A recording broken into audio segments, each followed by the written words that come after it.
Josephine की असली power क्या थी? फ्रेंच रिवॉल्यूशन के दौरान जोसेफीन महज कुछ मिनट दूर थी अपने सिर को गिलोटीन पर खोने से। उस तजुर्बे ने उसे पूरी तरह बदल दिया।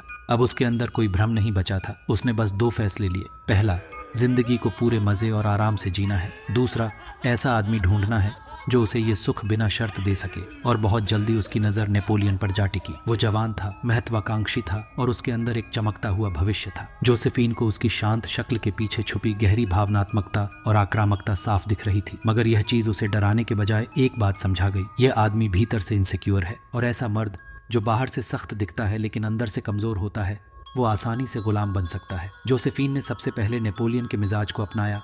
अपनी नजाकत, नरम अदाओं और अपने रूप से उसे मोहित कर दिया। वो अब उसे पाना चाहता था, उसे पूरी तरह अपना बनाना चाहता था। और यहीं से जोसेफीन की असली चाल शुरू हुई। उसने नेपोलियन को हर बार इंतजार करवाया। कभी पास आई तो फिर खुद ही दूर हो गई।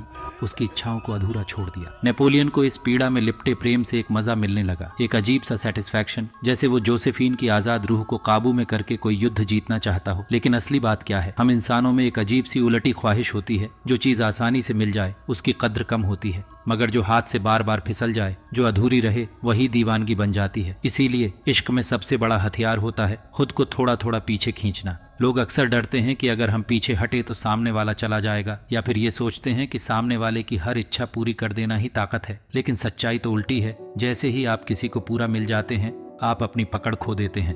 अब गेंद उनके पाले में होती है। याद रखो, इश्क में अहम एक बेहद अहम चीज है।